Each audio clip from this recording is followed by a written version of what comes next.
प्रभु यीशु के जीवित समर्थी जलाली नाम में आप सबको जय यीशु मसीह की। ईश्वर का धन्यवाद देते हैं कि आज के इस पवित्र और समर्थी दिन के लिए,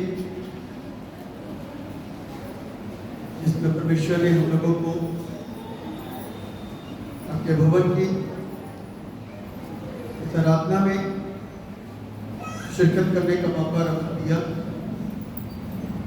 कि हम उसकी आराधना और उसकी आशीषों में जो वो लोगों के ऊपर देता और मिलता है, उसमें एक पार्टिसिपेंट्स बन सके, हिस्सेदार बन सके, गवाह बन सके, इस बात को कह सके, इस बात को बता सके कि परमेश्वर कैसे आशीषित करता है।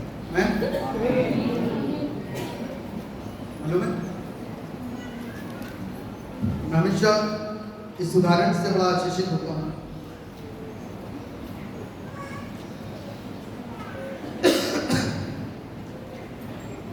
कि जिस चीज का हमें स्वाद नहीं मालूम, हम बता नहीं सकते। जिस भी चीज का या जिस भी सब्जी का स्वाद हमें नहीं मालूम, या जिस भी काम का अनुभव हमें नहीं, हम बता नहीं सकते। जिस व्यक्ति को पवित्र आत्मा का अनुभव नहीं है, वो बता नहीं सकता। और जिसको अनुभव होता है वो बता पाता है। जिसको अनुभव होता है वो बता पाता है कि पवित्र आत्मा क्या है।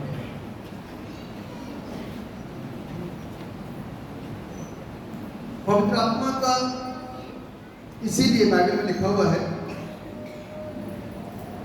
मखौल उड़ाना या हंसना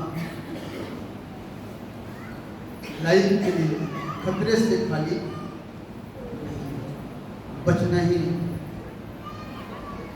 इसीलिए पवित्र आत्मा का जब एहसास नहीं है तो कोई उसके ऊपर हंसे, उसका मजाक नहीं उड़ाए। क्योंकि ऐसा होने से कई बार हम खुद मजाक बन जाते हैं। इसलिए परमेश्वर के धन्यवादी हुई कि परमेश्वर इस जगह पर वो सारी चीजें दे रहा है और धीरे धीरे बढ़ा रहा है। जो चीजें, जो आशीषें, जो आत्मिक बातें जल्दी से आपको कहीं मिलने,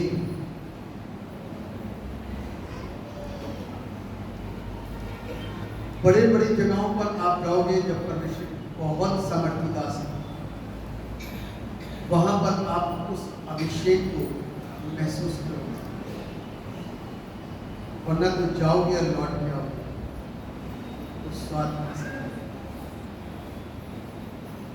स्वाद कहां से मिलेगा? इसलिए हम बड़े धनवान हैं, आशीषवान हैं कि बाइबल हमको इस बात को सिखाती है, God gives us far more than we deserve। Bible हमको इस बात को सिखा रही है, परमेश्वर हमें उससे भी अधिक देते हैं जिसको पाने के हम योग्य भी नहीं होते।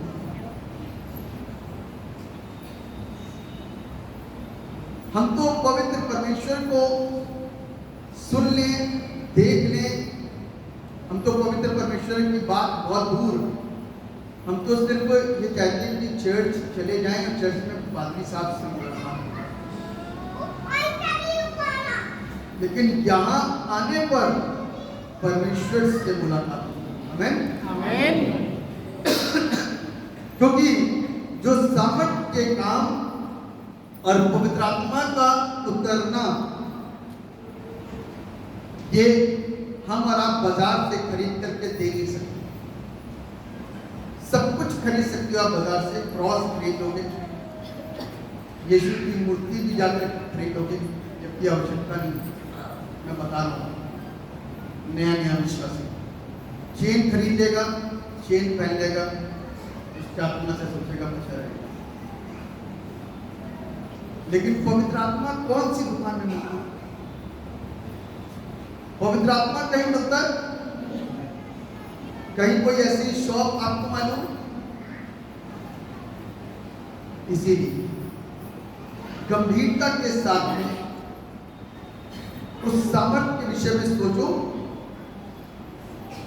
गंभीरता के साथ में उस सामर्थ्य के विषय बोलो,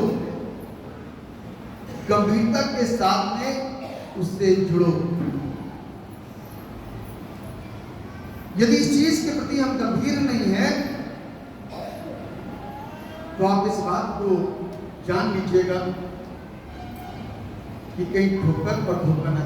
मैं बताना चाहता हूं एक बार फिर से, क्योंकि नए विश्वासी लोग बहुत आते हैं, और अब क्या देख रहा हूं मैं कि जो नए विश्वासी आते हैं ना, कई कई चर्चेस से आ रहे हैं, है ना? यदि कई चर्चेस से नहीं आ रहे हैं तो कोई भी बड़े पंजाब के चर्च में होकर के आ रहे हैं, वहां की आराधना को देख करके बड़े प्रभावित होते हैं। तो मैं इस चीज को बड़ी स्पष्टता के साथ में बोलना चाहता हूं, चर्च छोटा और बड़ा यहां पर कभी मत लाइए, वो काम उसका है, ठीक? पादरी साहब छोटे या बड़े मत लाइएगा, काम उसका है। किसको उठा करके क्या बना देगा, ठीक है? एक चीज जरूर बताऊंगा आपको कि परमेश्वर किसके लिए काम करता है। मैंने अभी प्रार्थना यहां पर करी और आप लोगों को बताया कि जो वरदान है ना, जो मिलते हैं वरदान, वो किसके लिए मिलते हैं? उसके काम के लिए। यानी कि परमेश्वर अपने काम को किसके ऊपर प्रकट करना चाहता है? किसके ऊपर?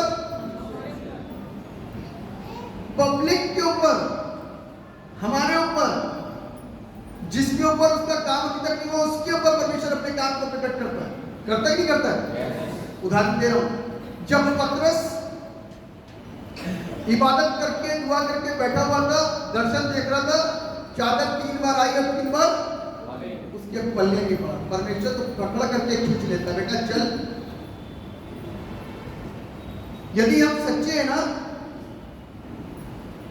यदि हम सच्चे हैं, सिर्फ थोड़ी सी कमी है कि अनभिज्ञ कोई चीज को समझ नहीं पाता, परमेश्वर पकड़ के समझाता, कान पकड़ के चल तुझे सिखाता हूं मैं। तूने जो यहाँ पर एक धारणा को मान दिया ना, तेरी धारणा को आज खत्म करूंगा। क्या करूंगा? पतरस ने एक धारणा मानी थी, मालूम है? कितने लोग जानते हैं पतरस की धारणा को? हाँ, क्या जानते बताओ? सिर्फ यहूदियों में ही प्रचार करना और पवित्र आत्मा अन्य जाति के ऊपर नहीं आ सकता। ये धारणा प्रभु कान पकड़ के लेके गया, चल। और क्या हुआ? उसने सिंपल प्रार्थना करी, सिंपल, जैसे अपन लोग शुरुआत में बड़ा धीरे गीत गाते, बड़ा खूबसूरत से गीत था, आराधना आराधना, तो इसमें लोग ना मजा नहीं आती। जब अंतिम दिनों का अभिषेक, तो लोगों के ऊपर अभिषेक आना शुरू की, लोगों ने उस तरीके से अपने आप को बना दिया। लेकिन पतरस ने वहां प्रार्थना करी और पवित्र आत्मा का काम शुरू। पतरस ने वहां पर प्रार्थना करी और अन्य जाति के ऊपर पवित्र आत्मा। तो परमेश्वर किसकी लाइफ में काम करता है? सबके ऊपर। अनजान अनभिज्ञ संसार के हर भूखे और प्यासे लोगों की जिंदगी के ऊपर काम। परमेश्वर ने जब इस बात को देखा कि अब शाऊल काम का नहीं रहा, तो क्या करा उसने? दाऊद को अभिषेक। काम का क्यों नहीं रहा? क्योंकि वो आज्ञाकारी नहीं रह सकता। मैंने शुरुआत में जब आप लोगों को आराधना के समय जब बता रहा था, तो ये बता रहा हूं कि अभी हम विश्वास में आए, पवित्र आत्मा से भरे, घमंडी हो गए, स्थिरता का आत्मा नहीं रहा, सीखा, बेस में सब कुछ सीखा। जब शुरुआत हुई ना तो सब कुछ सीखा था, धीरे धीरे धीरे धीरे धैर्य रख के चलना है। धैर्य से खराबपन निकलता है, खराबपन नहीं आ पाया, धैर्य रख नहीं पाए, इसलिए घमंड ने काम कर दिया। घमंड किसकी लाइफ के अंदर आएगा? लूसीफर की लाइफ में। किसकी लाइफ में? लूसीफर की लाइफ में। लूसीफर का क्या काम हुआ? ऊपर से नीचे पटक दिया गया। लूसीफर ने क्या कहा? अब मैं अपने लिए सब काम करता। आपको पता भी नहीं चल पाता कि आप किसकी औलाद हैं। आपको हमको पता भी नहीं चल पाता कि हम किसकी औलाद, बल्कि हमें ऐसा लगता है कि मैं अच्छा हूं, क्योंकि पीछे की कुछ चीजें भूल जाते हैं। जब शुरुआत कर रहे होते ना तो छिपा हुआ था शाऊल, भीड़ के बीच में छिपा हुआ था, नहीं मैं नहीं। लोगों में जैसे बैठे ना, उनसे कितना लंबा दिखाई दे रहा था, इतना लंबा था, इतना ऊंचा दिख रहा था, इतनी पब्लिक के बीच में इतना अलग उठा हुआ दिखाई दे रहा था। तब शमूएल से कहा गया पकड़ ले, छुपा रहा था। तब चुनाव हुआ, धीरे धीरे करते करते परमेश्वर की बातों को सुनते सुनते बंदा मैच्योर हो रहा था, बड़ा होता, लेकिन अब ज्यादा शक्तिशाली, बलशाली, सामर्थ्य, ज्ञानवान, बुद्धिजीव बनने के साथ साथ में घमंड भी काम करने लगे। और क्या हुआ? जिसने दिया वो ले सकता है, जिसने दिया वो ले सकता है। उसने कहा शाऊल बेटा अब तू रहने दे, तू राजा का काम नहीं कर सकता। एक चीज पूछना चाहता हूं, एक सवाल करना चाहता हूं। उसको तो संसारिक पद दिया गया था राजा का, तो राजा बने रहते थे ना, काम तो शामिल कर रहा था। परमेश्वर हमसे संसारिक पद भी छीनने का फैसला करता है। जब वो देना जानता है ना तो वो लेना नहीं जानता। पिछले हफ्ते का जिक्र याद है, जो पिछले हफ्ते प्रचार किया गया था? एक ने कहा स्वामी मुझे माफ कर दे, मैं तेरा सारा कर्ज चुका दूंगा, पाई पाई चुका दूंगा, बस मुझ पर दया कर, तुझे जेल खाने में मत डाल। मालिक ने, स्वामी ने दया कर, बाहर निकल के आया, उसका एक कर्जदार था, उसकी गर्दन पकड़ ली, मेरा कर्ज दे, और उसको जेल में डाल दिया, बंदी गृह में डाल दिया। क्यों? अभी सीख कर क्या है, लेकिन अपने ऊपर अप्लाई नहीं करते, सिर्फ दूसरों के लिए हो सकते हैं। सिर्फ किसके लिए? इस बात को ध्यान रखना। जिस चीज को मैं बताने वाला हूं कि परमेश्वर अपने काम को यदि वरदान से भरता है ना तो दूसरों के लिए भरता है कि दूसरे लोग आशीषित हों।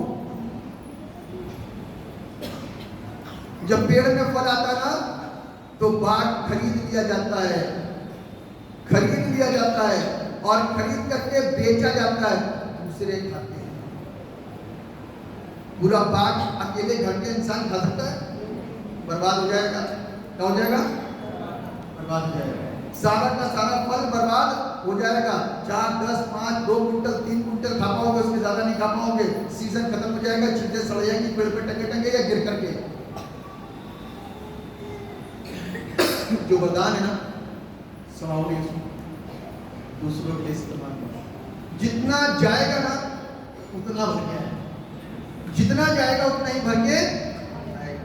और ध्यान रखना, कई बार ऐसा भी होता है यदि हम परमेश्वर की नजर से उतर गए, जब तक दूसरे लोगों का चयन कर रहा है मेरे स्थान पर, तब तक परमेश्वर उस पापी के द्वारा भी काम करवाएगा लोगों की जिंदगी। समझ रहे हो आप? क्योंकि आज से पहले भी 4 साल प्रचार हमने करा, लेकिन 4 साल के बाद हम घमंडी या जो भी समझ लीजिए हम जैसे भी बन गए, परमेश्वर कुछ समय तक फिर काम करवाएगा, उसके बाद में छीन लेगा, दूसरे को नहीं करवाएगा। इसलिए बाइबल हमको क्या बताती है? यीशु मसीह ने जो अधिकारों से भरा हुआ हमने आपको क्या करा? शून्य करा। यदि आज हम उससे कई को शून्य बन के करते हैं, क्योंकि इस पे मेरा अधिकार नहीं, इस पे मेरा दुष्ट आत्मा कोई निकाल सकता है? बीमारी को चंगा कर सकता है। जब तक परमेश्वर तुम्हारे साथ नहीं होगा कुछ नहीं। जब तक परमेश्वर की सामर्थ तुम्हारे पास नहीं होगी, जब तक तुम्हारे शब्द परमेश्वर को खुश करने वाले नहीं होंगे, तब तक कुछ नहीं। जब तक तुम्हारे अंदर से निकलने वाली प्रार्थना परमेश्वर के मन को नहीं बदल देगी, तब तक कुछ नहीं। आप सूखे जाओगे, सूखे आओगे। चर्च में भी सूखापन रहेगा।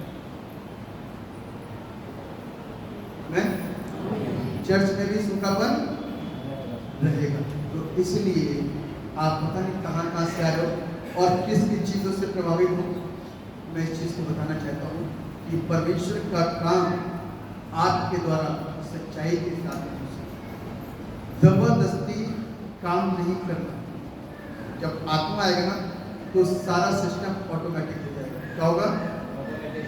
जब पवित्र आत्मा आता है तो आपको हाथ हिलाने की जरूरत पड़ेगी, ऑटोमेटिक सिस्टम।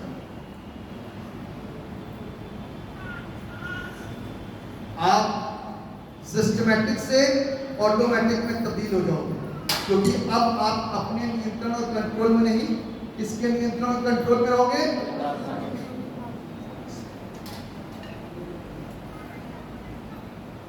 जिस विषय के ऊपर आज मनन करने जा रहे हैं बड़ा खूबसूरत है, लेकिन परमेश्वर हमें उससे भी अधिक देते हैं जिसको पाने की हम योग्य भी नहीं। एक अपवित्र इंसान पवित्र आत्मा को पाने के योग्य है, मैं और आप हैं, लेकिन फिर भी परमेश्वर देता ना, फिर भी परमेश्वर बनता ना आशीष होता, क्योंकि वो उनको योग्य बनाता। इसीलिए गीता योग्यता से बढ़कर, किससे बढ़कर के दिया? वे सब पढ़िए मती रचित सुसमाचार उसका 20 अध्याय और उसके पहले पढ़िए।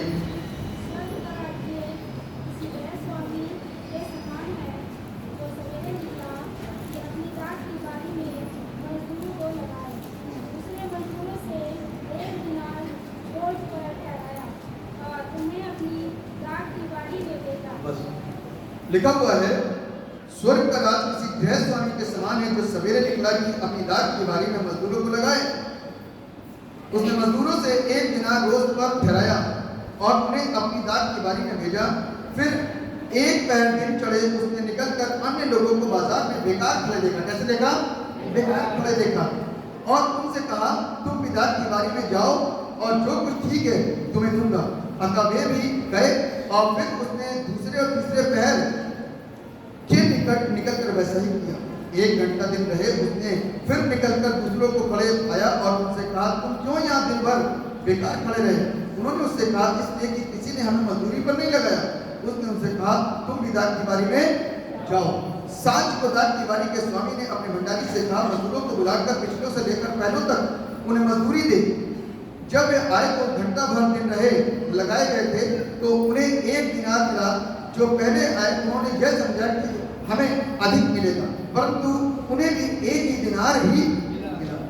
जब मिला तो वे गृह के स्वामी पर कुड़कुड़ा कर कहने लगे, इन पिछलों ने 1 ही घंटा काम किया और तूने उन्हें हमारे बराबर कर दिया, जिन्होंने दिन भर तक भार उठाया और धूप। इंपॉर्टेंट वचन, कैसा वचन है? बड़ा मुख्य और बड़ा इंपॉर्टेंट। लिखा हुआ है कि गृह स्वामी ने अपनी दाख की बारी में लोगों को लगाया और तय करा। क्या करा? कितने में? 1 दिनार। बाकी को बुलाया, उससे क्या कहा? उनसे क्या कहा? कितना तय किया उनसे? हैं? देखेंगे जो भी दिया जाएगा। क्या लिखा था? पढ़िए, लिखा हुआ है, तुम भी 4 पद को। और उसने उनसे कहा, तुम भी दाख की बारी में जाओ और जो ठीक है तुम्हें दूंगा। जो ठीक है तुम्हें दूंगा। 1 दिनार की बात नहीं करी, जो ठीक है वो तुम्हें दूंगा। पहली वाली पार्टी क्या सोच रही है? नहीं नहीं नहीं, पहली वाली पार्टी अभी तो देने वाला न्याय का टाइम तो आया नहीं है। अभी न्याय का टाइम कब आएगा? जब दिया जाएगा। अभी तो लाइफ चल रही है, काम कर रहे हैं वो, लेकिन दिमाग के अंदर है 1 दिनार के अंदर भैया सेट हो गया मामला, 1 दिनार शाम को अपने घर लेकर के जाएंगे। और दूसरे वाली पार्टी क्या सोच रही है?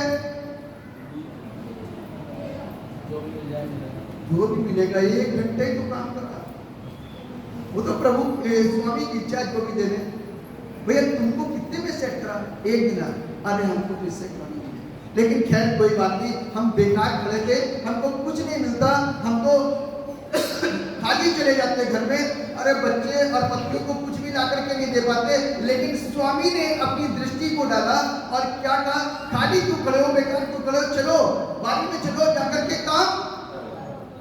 अंगूर की बारी थी, उसमें काम करना था, खाली क्यों खड़े हो, चलते काम करो। पहली वाली पार्टी एक पे सेट था उनका दिमाग, दूसरी वाली पार्टी का ईमान था, वो निर्भर थे इसके ऊपर स्वामी। अब शाम हुई, भंडारी को बुलाया गया स्वामी के द्वारा, ए भैया सबको क्या करो, पैसे दे दो। तो लिखा हुआ है पिछलों से लेकर पहलों तक, बड़ा इंपॉर्टेंट शब्द लिखा है, पिछलों से लेकर पहलों तक जो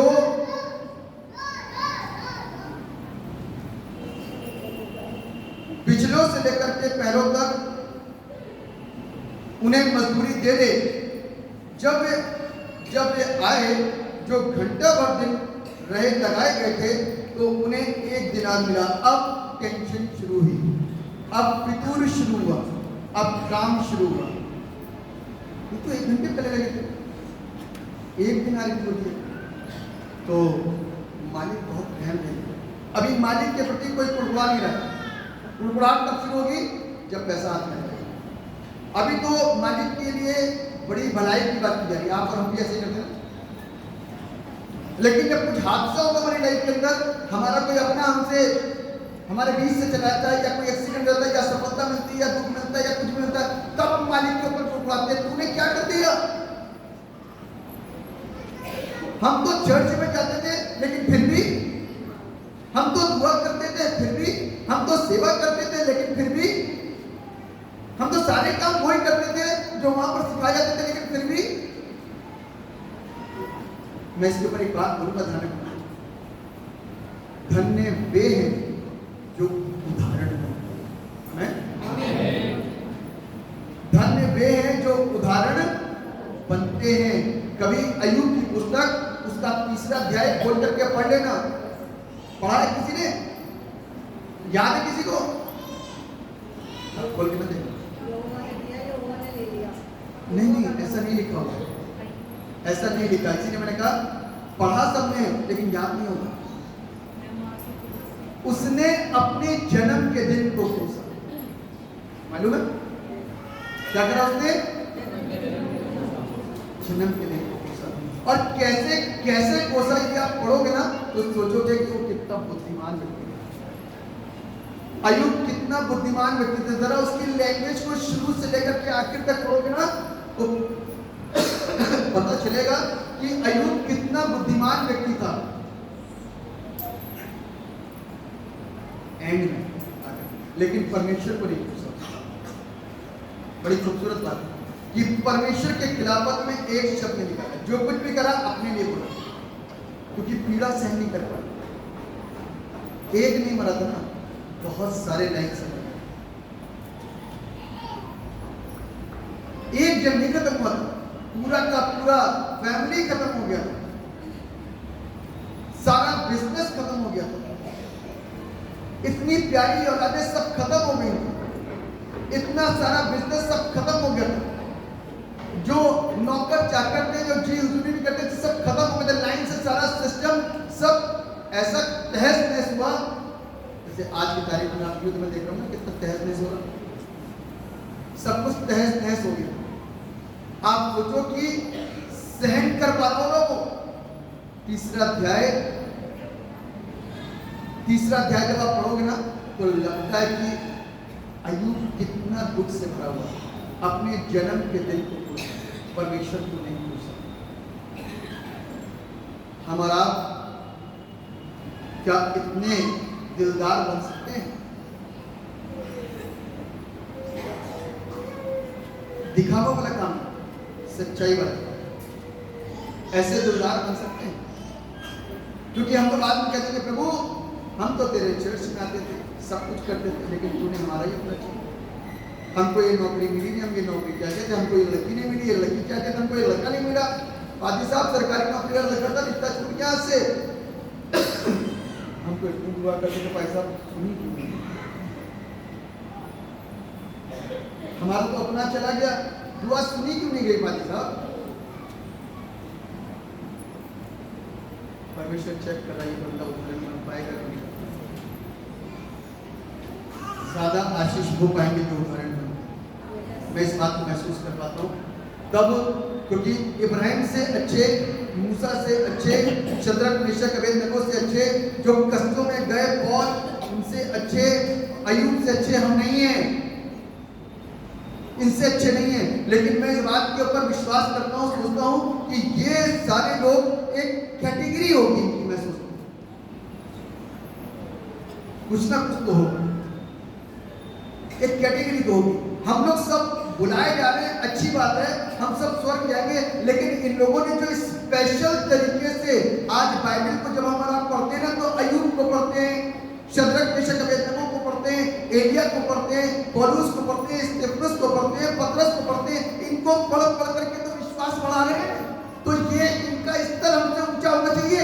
आप दोगे इनका स्तर हमसे ऊंचा, देना है तो परमेश्वर भी देगा।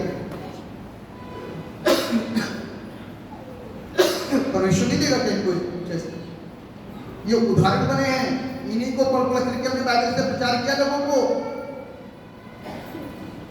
वो आपके भट्टे में झोंक दिया गया, वो शेरदीवान में झोंक दिया गया, वो उसका सारी संतान सब कुछ तबाह कर दिया गया, उसको इतने कोड़े मारे, उसको इतने बेट मारे गए, उसको उल्टा कूद दिया गया, उसका सर कलम कर दिया गया, वगैरह वगैरह।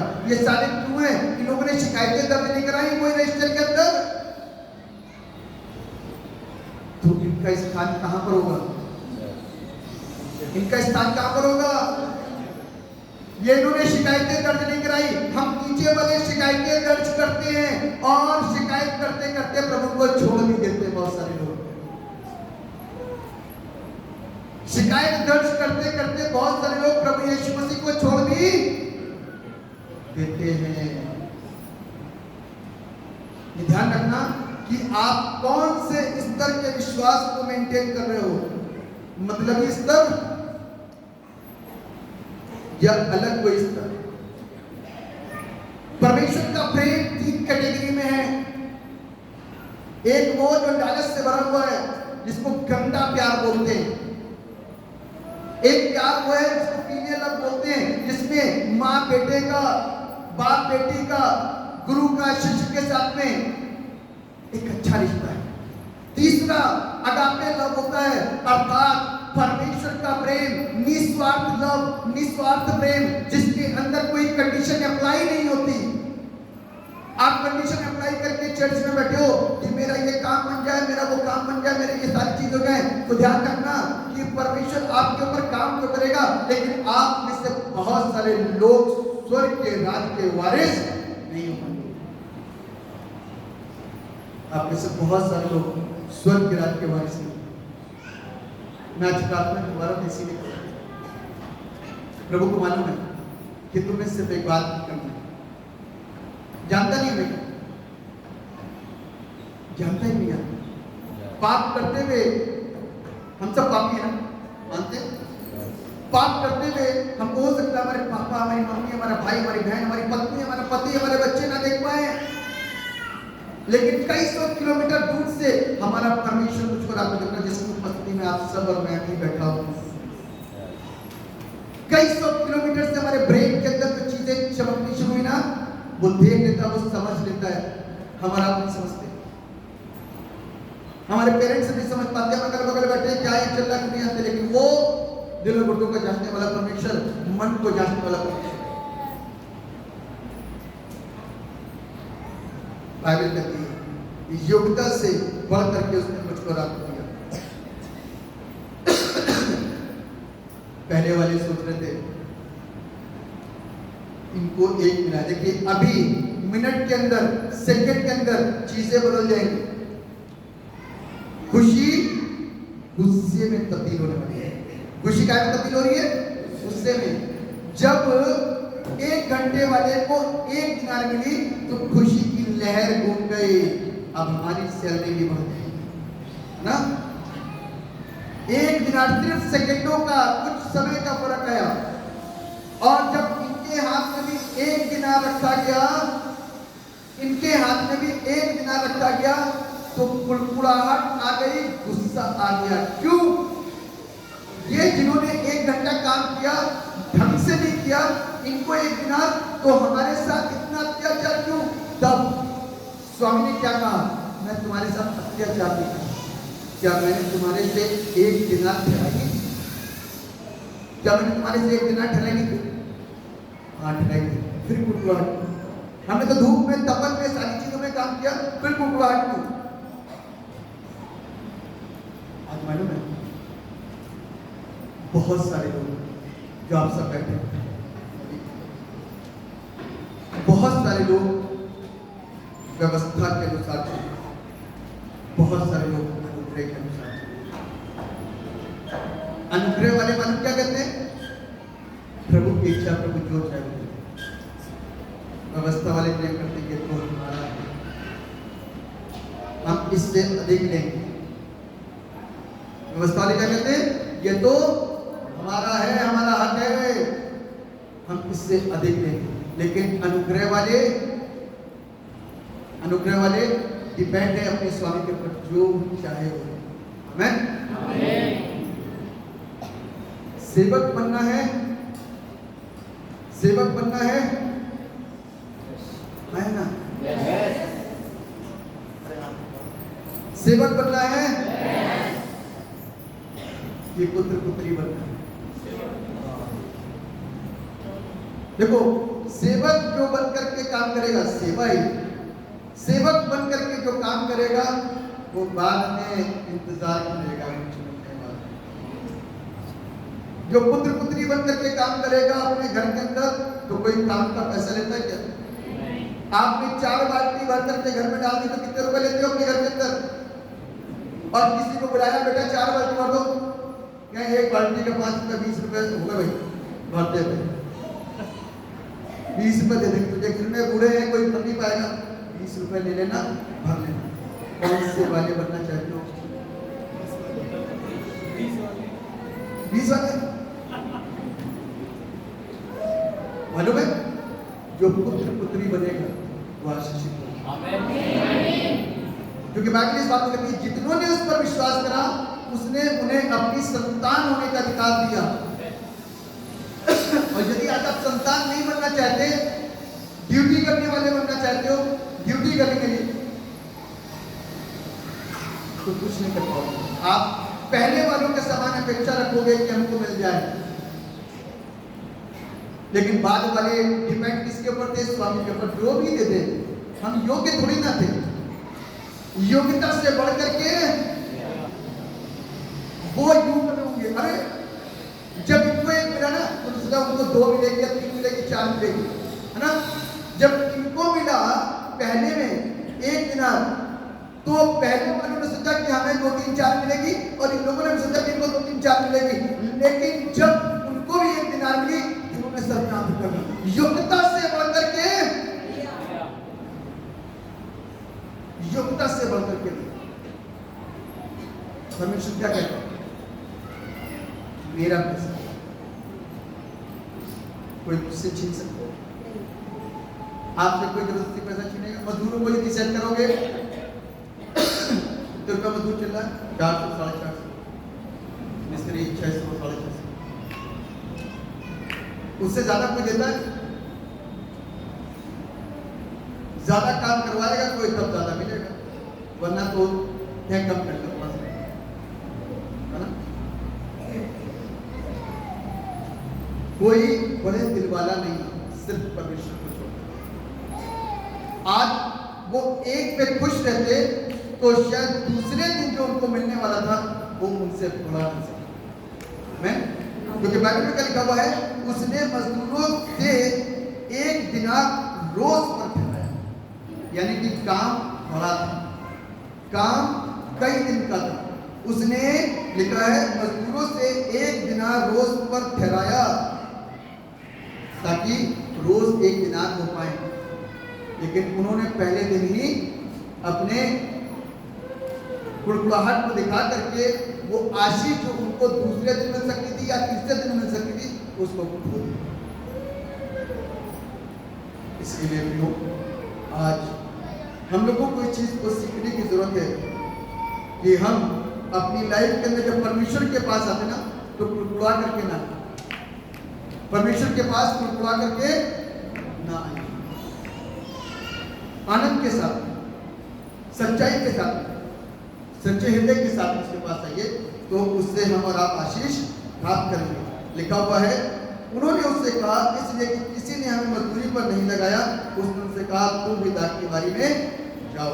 अंतिम पदों में हम लिखते हैं 13वें पद में, उसने उनसे एक उत्तर दिया कि हे मित्र, मैं तुझसे कुछ अन्याय नहीं करता। क्या तूने ही मुझे एक दिनार पर न ठहराया? जो तेरा है उठा ले और चला जा। मेरी इच्छा यह है कि मैं जितना तुझे दूं उतना ही इस पिछले को भी दूं। क्या यह उचित नहीं कि मैं अपने माल से जो चाहूं सो करूं? आप भी यही शब्द बोलते हो और परमेश्वर ने भी यही शब्द। मेरी इच्छा, मैं अपने हिस्से में से अपनी बेटी को ज्यादा हिस्सा दूं या अपने बेटे को ज्यादा हिस्सा दूं? अरे लड़के कहाँ का ज्यादा बनता है? बोलते हैं लोग, बोलते नहीं बोलते हैं? yes. और लेकिन बात कर रहा है मेरी इच्छा मैं अपनी बेटी को ज्यादा दूं या अपने बेटे को ज्यादा दूं, या मैं बराबर का न्याय उन दोनों के साथ नहीं करूं। कोई रोक सकता उनको? दो मकान है, एक बेटी के नाम पे कर दिया, एक बेटे के नाम पे कर दिया, कोई रोक सकता उनको? ये मर्जी है, कोई जबरदस्ती, कोई न्याय नहीं, कोई अदालत नहीं, कोई कानून इसके खिलाफत में नहीं बना। परमेश्वर ने मेरे और आपके लिए ऐसा कोई कानून नहीं बनाया कि जो ज्यादा पुराने हैं उनकी ज्यादा आशीष, जो नए हैं उनकी कम आशीष। परमेश्वर कहता है मेरी इच्छा में जिसको जो दूं। हमको क्या होना है? हमको सिर्फ अनुग्रह के परमेश्वर का इंतजार करना है और उसकी इच्छा, उसकी मर्जी को अपने जीवन से पूरा, तभी हम आशीषित होंगे। इसीलिए लिखा है 16वें पद के अंदर, इसी रीति से जो पिछले हैं वे पहले होंगे और जो पहले हैं वे पिछले होंगे। जो पिछले हैं वे पहले होंगे और जो पहले हैं वे पिछले होंगे। ये चीजें, क्योंकि परमेश्वर जब देना शुरू करेगा ना तो लोगों को थोड़ा सा जलन, दुख, दर्द, पीड़ा, घबराहट जैसी चीजें अंदर आएंगी। लेकिन बाइबल में बताती है उन सारी चीजों को हमें अपने अंदर से निकाल के बाहर आप सेटिस्फाइड हो। आप क्या करो? सेटिस्फाइड हो कि आपके लिए परमेश्वर ने क्या कर दिया? योजना बनी। उसके अधिकार में सारी बीमारियां, आत्मिक शक्तियां सब उसके अधिकार में। कोई छीन सकता उससे? आप छीन सकते हो? नहीं नहीं प्रभु मुझे चाहिए, नहीं नहीं प्रभु मुझे चाहिए। छीनना है ना तो ढंग से छीनो, घुटने टेक करके दिन, महीने, साल एक कर दो। यदि चाहिए आपको उस आत्मिक आशीष की वैल्यू मालूम है तो घुटने टेक करके दिन, महीने, साल एक कर दो। अभी मैं प्रचार सुना था एक पास्टर साहब का, उन्होंने बताया कि एक व्यक्ति की मांग थी कि उसको पवित्र आत्मा की सामर्थ चाहिए, तो 168 दिन 168 दिन भूखा और प्यासा रह करके परमेश्वर की सामर्थ को उसने पाया। आमीन। खो करके ही मिलता है, त्याग करके ही चीजें मिलती है, मजे मजे में कोई चीज नहीं मिलती। ट्रेनिंग करे बगैर आपको डिग्री नहीं मिलती, पढ़े बगैर आपकी डिग्री नहीं आती। स्कूल में जाए बगैर आपकी हाजिरी नहीं लगती, ये ध्यान रखना। जब जाओगे तभी हाजिरी लगेगी। परीक्षा दिए बगैर आपकी मार्कशीट आपके हाथ में नहीं आती, ध्यान रखना। नियम यही है। तो परमेश्वर की आशीष क्या है आपको मालूम है? उसकी वैल्यू मालूम है तो बहुत अच्छी बात है। नहीं मालूम है तो आप संडे को देख सकते हो, और नहीं मालूम है तो बाइबल को खोल सकते हो, क्योंकि सबसे अच्छा कौन बताएगा? खुदा का कलाम, पवित्र आत्मा। जब आप इस खोलोगे ना तो पता चलेगा जब पतरस निकलता था तो परछाई से लोग ठीक होते थे। कैसे? ये मालूम क्या चीज है? ये वरदान। कोई व्यक्ति निकल रहा है और उसकी परछाई यदि किसी के ऊपर पड़ रही है, कोई बीमार के ऊपर, तो वो चंगा होगा। आप सोचो कि कितना बड़ा सामर्थ्य उसके पास है कि नहीं? कहां से है ये सामर्थ्य? पतरस ज्यादा कहता, सोना और चांदी तो मेरे पास है नहीं, यीशु मसीह नासरी के नाम में चल के खड़ा हो जा। ये कौन सी सामर्थ्य चेक करना? उन्नति प्रभु यीशु की सामर्थ्य। आज मेरी और आपकी लाइफ मतलब लाइफ कैसी लाइफ है? मतलब चंगाई के लिए बहुत दिन अपनी जिंदगी प्रभु को सौंप दो। जो चीज मैं बताना मान रहा हूं उसको ध्यान से सुनिए। अपने जीवन, अपना काम, अपनी आदत, अपना स्वभाव प्रभु से कहो कि प्रभु क्या मैं जो गाली देता हूं अच्छा लगता है? पूछो ना प्रश्न। यदि गाली अच्छी तो रोज घर में दिया करें। जहां नौकरी करते वहां दिया करो, तो एक भी बंदा कोई नौकरी में टिकेगा नहीं। टिकेगा कोई? और नशा करने वाले रोज अपनी नौकरी पे बैठ करके नशा करा करो, बच्चों के साथ बैठ करके नशा करो। एक दिन बच्चे जब बड़े होंगे ना तो सही कर देंगे, और नौकरी में तो जिंदगी भर कभी नहीं रह पाओगे। पुलिस वालों के साथ में करो ना ये सारे काम, पता चलेगा, क्योंकि आपको मालूम है गलत काम है। इसलिए आप ड्यूटी के टाइम पर अपने आप को कंट्रोल करते हो, लेकिन ड्यूटी के बाद क्या करते हो? पाप करते हो। तो पवित्र आत्मा आशीष कहां से मिलेगी? फिर आप जलन करोगे कि उसको मिल गया, हमें नहीं मिला। तो परमेश्वर कहेगा उठा और अपना काम कर, चला जा। क्या बोलेगा? तेरा हिस्सा उठा और चला जा। तूने जितनी कोशिश करी उसके हिसाब से तुझे मिल गया, चला जा। इस बात को ध्यान रखिए। आज यदि चीजों के अंदर परिवर्तन नहीं आया, पश्चाताप नहीं आया अपने कामों के प्रति, अपनी आदतों के प्रति, तो हम आशीषित नहीं हो पाएंगे। अपनी लाइफ के अंदर परिवर्तनों को लेकर आए, बदलाव को लेकर के आए, तभी हम आशीषित हो सकते हैं। मालूम है, यदि अपने रिश्ते को परमेश्वर के साथ में अच्छा करना है तो इस रिश्ते को क्या करना है? पवित्र करना है। बाइबल क्या कहती है? बाइबल कहती है कि तुम परमेश्वर की पवित्र प्रजा हो। हम सब उसकी पवित्र प्रजा हैं और उसकी निगाहें हम सब के ऊपर है। उसकी निगाहें हम सब के ऊपर है। वो पक्षपात नहीं करता। यहाँ आप कर सकते हो पक्षपात, क्योंकि आपकी चलती है यहाँ पे, लेकिन वहां कैसे करो?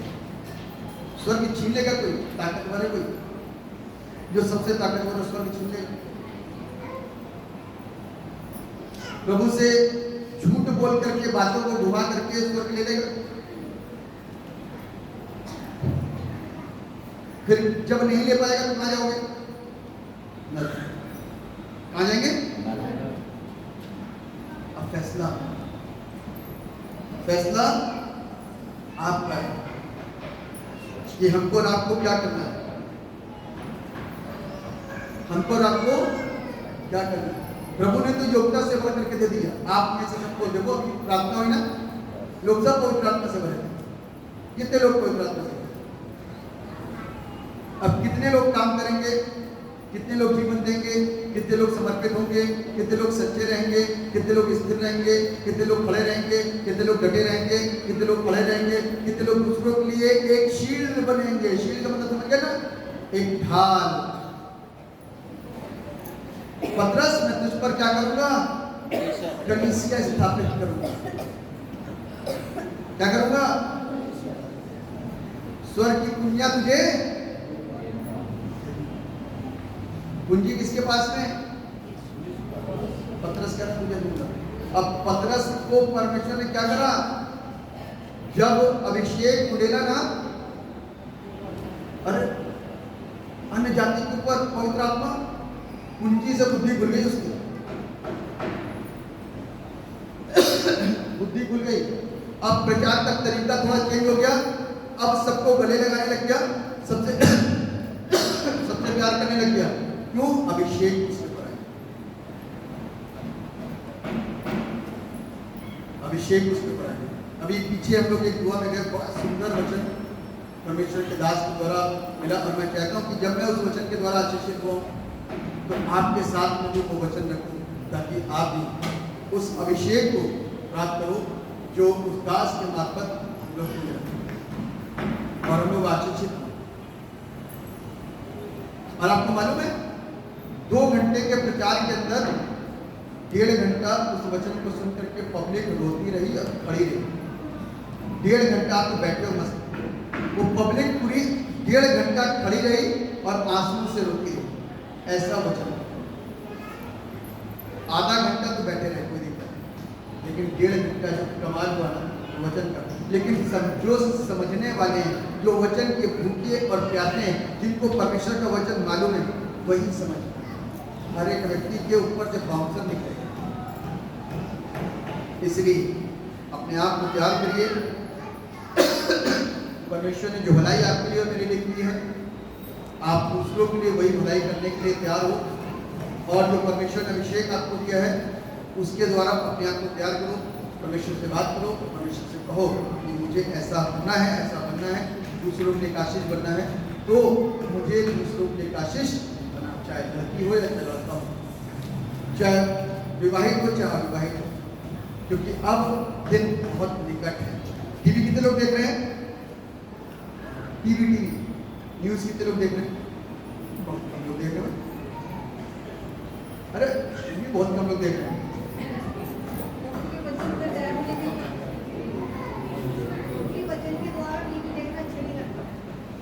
अरे बाइबल में मालूम क्या लिखा? अंत के दिनों में इस चलचित्र में परमेश्वर के वचन के द्वारा आशीषित होंगे। वचन की भविष्यवाणियां आपके टीवी में पूरी होनी शुरू हो चुकी हैं। खोलो प्रकाशित वाक्य की पुस्तक, अभी नहीं खुलवा रहा हूं मैं, प्रकाशित वाक्य की पुस्तक खोलोगे ना, जो पीछे आपके बाइबल के अंदर जितने शहरों के नाम लिखे वो सारे शहर कूद पड़े वाक्य के अंदर। निर्बुद्धि मत बने रहो, शैतान की सच्चाई से अनजान रखना चाहता है आपको। अंतिम दिनों के अंदर 2 सामर्थी बंदे भेजे जाएंगे यहाँ पर। आपको मालूम है G20 के अंदर काम हो गया, लोगों ने अपनी सहमति दे दी। जो G20 अभी दिल्ली में हुआ ना, लोगों ने अपनी सहमति दे दी, अपने कामों को, अपनी योजनाओं को एक कर दिया है। सब शहर के अंदर एक ही धर्म, एक ही राज, एक ही शिक्षा, एक ही बातें हो जाएंगी। ध्यान रख लेना, वर्ल्ड गवर्नमेंट आ जाएगी। ध्यान रख लेना, ये बाइबल की बातें पूरी हो रही भैया, मजाक में मत लो। एक एक काम, एक एक कलाम पूरा हो रहा है जो बाइबल के अंदर लिखा है। इसीलिए मैं कह रहा हूं चीजें बदल लो। अभी वहां पर कैसे लोग मर रहे हैं, देखिए लोग मर रहे हैं, दुख की बात है। इंसान की मृत्यु हो रही है, ये अफसोस और ये दुख की बात है। लेकिन ये युद्ध तय था, ये युद्ध तय था, इसको दुनिया की कोई ताकत नहीं रोक सकती। लेकिन फिर भी प्रार्थना करिए, फिर भी प्रार्थना करिए कि परमेश्वर अपने और बातों को लोगों की जिंदगी के ऊपर वचन के द्वारा जाहिर करे। मौका मिलेगा तो आपको बाइबल के रेफरेंसेस के साथ में बताऊंगा कि चीजें कैसे कैसे क्या है, तब आप परमेश्वर के वचनों को समझ पाओगे। हंसी मजाक नहीं है। टीवी तो बहुत कम लोग देख रहे हैं, मोबाइल कितने लोग देख रहे हैं? जरा सच सच बताना, झूठ मत बोलो। मोबाइल कितने लोग देख रहे हैं? मोबाइल मोबाइल हाथ क्या करो ना करके। मोबाइल वालों की संख्या ज्यादा है। ये मोबाइल के अंदर जो दुष्टात्माएं हैं ना, वो आपको और बहुतों को क्या कर रही हैं? बर्बाद कर रही हैं, परमेश्वर से दूर लेकर के चली जाएगी। फिर लाइक और कमेंट में ही रह जाओगे, है ना? बहुत अच्छे लग रहे हो, very cute, beautiful, happy birthday, इसी चीज में रह जाओगे। और जो कलाम की बातें ना उससे पीछे हो जाएंगे। सीरियस बातें चल रही है। This is not a time of love, ये हंसने का समय नहीं है। ये वचन की सच्चाइयां हैं, इसको सीखें, इसको समझें। आराधना सुनो, वचन सुनो, अच्छी बात। अपने आप को अपडेट में रखो, बहुत इंपॉर्टेंट बात है, क्योंकि बाइबल से पूरा होगा सब। ऐसा करेंगे तो हम सब आशीषित होंगे। बदलाव परिवर्तन जरूर हमारी लाइफ के अंदर आएगा। परमेश्वर मुझको रात को आशीषित करें। मैं देख रहा हूँ टाइम हो गया, ये घड़ी हमको धोखा दे रही है, ये वाली घड़ी से इधर नहीं, तो मैं धोखा देने वाली घड़ी के सामने खड़ा हूँ। और परमेश्वर हमारी और आपकी सहायता मदद करे, ताकि हम परमेश्वर के वचन के द्वारा शिक्षित करें और वचन उत्पादन हुआ। परमेश्वर पिता अपनी दया को की जिंदगी के ऊपर बनाइए और अपने वचन से प्रभु को भरिए, ताकि आपके वचन हमारी जिंदगियों को नया करें, बदले, आशीष। और हम सब जितने यहाँ पर आए हुए हैं, आपके वचन के अनुसार अपनी जिंदगी को खूबसूरत बदल सकें, परिवर्तन लेके आए, बदलाव लेके, ताकि हम आशीष की बात हर एक पर अपनी दया करें, हर एक से प्यार, ताकि हर एक जन आशीष पाए और परमेश्वर की दया, उसके प्रेम, उसके न्याय को समझने वाला सुने। ये न्याय जो उसका सच्चा होगा, उसमें धोखा नहीं हो सकता। परमेश्वर आपकी दया को करिए, न्याय के दिन आने से पहले मैं तैयार पाया जाऊं, ताकि मेरा न्याय जब हो तो मुझको एक दिशा निर्देश मिले, ईश्वर की तरह। दुख और अफसोस का दिन वो होगा कि हमने इतनी संगति करी, लेकिन हमारे लिए उस स्वर्ग का द्वार नहीं खुलेगा, क्योंकि वो दिखावे की संगति थी, जिसके अंदर परमेश्वर का कोई भी नामो निशान नहीं था। इसलिए लोग कहते हैं, जब 3 साल से आए, 4 साल से आए, उन्होंने यीशु मसीह को कभी भी अपने जीवन के अंदर ग्रहण नहीं किया। धन्य है वे जो वचन के मानने वाले, वचन को ग्रहण करने वाले, वचन को सुनने वाले, वचन की मर्जी को अपने जीवन से पूरा तो आशीषित तो स्वर्ग के राज का अधिकारी। परमेश्वर दया करिए, अपना अनुग्रह करिए, यीशु के नाम से।